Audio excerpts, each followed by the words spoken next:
Well, good morning. I'm Brent Adams, back with your Rural Strong Morning Ag Report for this Monday, October 23rd, the 296th day of 2023.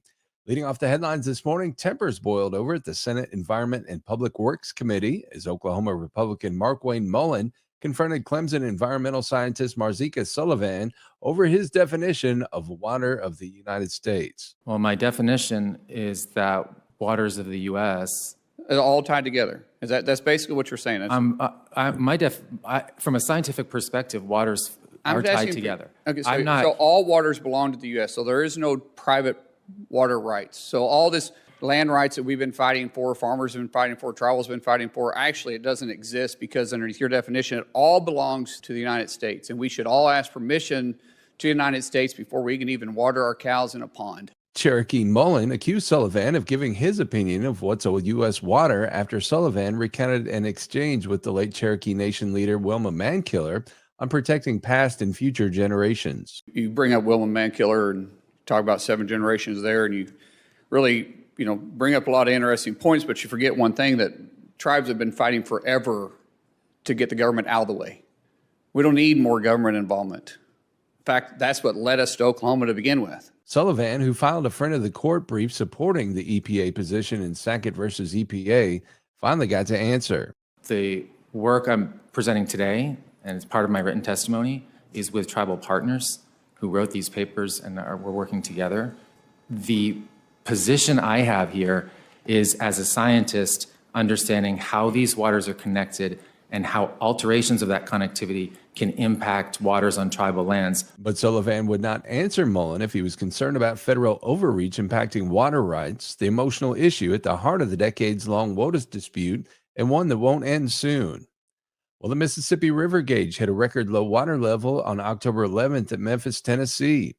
The all-time low hit minus 11.52 feet. It surpasses the previous low of minus 10.81 feet set in October 2022. The weekly USDA grain transportation report says records were also broken on the Ohio River at Cairo, Illinois. That gauge read 4.5 feet, the lowest river level since 1901. Draft and tow size restrictions are in place along the entire Mississippi River system. Despite some recent rains, the rain will be needed to raise water levels enough to improve the navigation conditions.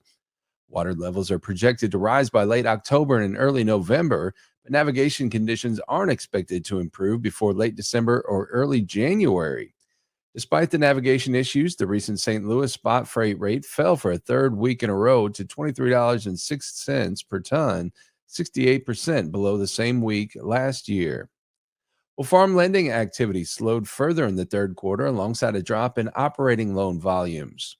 The number of new non-real estate farm loans was flat compared to a year ago, while the average size shrank almost 20%. The amount of operating loans over $1 million dropped notably. The Kansas City Fed says lending has softened alongside significant increases in farm loan interest rates that have put considerable upward pressure on financing costs. The farm economy has moderated in recent months as profit margins thinned alongside lower commodity prices and elevated expenses.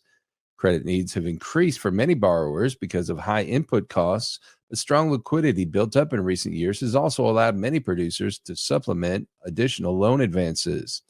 Higher financing costs have prompted farmers with enough liquidity to limit debt usage, but any softening in farm finances could reduce reserves and increase loan demand. Well, milk production in the 24 major dairy states during September 2023 totaled 17.5 billion pounds, up slightly from September 2022. August revised production at 18.1 billion pounds was 0.7% below August 2022. The August revision represented a decrease of 73 million pounds, or 0.4%, from last month's preliminary production estimate. Production per cow in the 24 major states averaged 1,960 pounds for September, 3 pounds above September 2022. The number of milk cows on farms in the 24 major states was 8.91 million head, 16,000 head less than September 22, and 2,000 less head than August 2023. Milk production in the July through September quarter totaled 56.1 billion pounds, down 0.7% from the July through September quarter in 2022. The average number of milk cows in the United States during the quarter was 9.38 million head, 43,000 head less than April through June 2023, and 33,000 head less than 2022. Well, Friday's USDA cattle on feed report has some surprises for the trade. More from USDA Radio's Gary Crawford. Nature is obviously continuing to play a very heavy impact on producer decisions.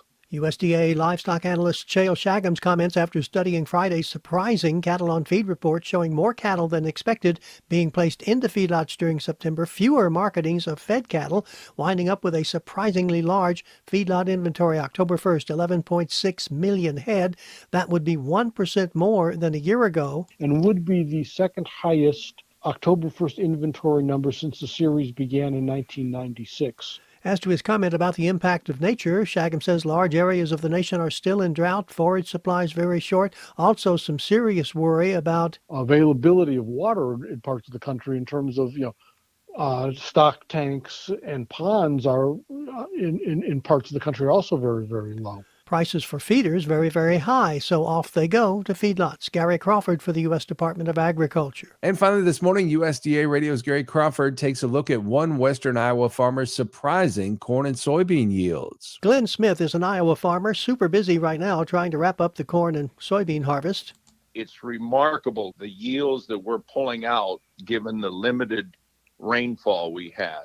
Soybeans an okay 55 to 60 bushels an acre, he says. But what's unbelievable is our corn is running in that 250, 260 area. Very high considering the very dry growing season. Smith attributes good yields to better genetics, plus many years of no-till farming and cover crops and overall good soil health. Prices have backed off, as you well know, but I think we're going to make it up in volume. Smith hopes to make up the harvest and finish that up in the next few days. Gary Crawford reporting for the U.S. Department of Agriculture. Well, you can keep up with the latest from the world of agriculture by subscribing to the Tractors and Troubadours podcast from Rural Strong Media. Each week, I bring you agriculture industry newsmakers, hot-button industry issues, educational features, and the best in traditional country music. The Tractors and Troubadours podcast can be found at ruralstrongmedia.com or wherever you get your podcasts. We also invite you to join us daily on Rural Strong Radio, our 24/7 streaming radio station, found at ruralstrongmedia.com or on the Live 365 streaming radio app for your mobile device. Each day, we bring you our award-winning agriculture programming, as well as the best in traditional country music, mixed in with a little bluegrass, western swing, southern rock, and inspirational music. Again, the place to find Rural Strong Radio is ruralstrongmedia.com or the Live 365 streaming radio app. We're portable, so take us everywhere you go this harvest season. We'll get you through those long, challenging days this fall. Well, I'll be back again tomorrow with another Rural Strong Morning Ag Report here on Steve Shetler Media. Make it a great day, everybody.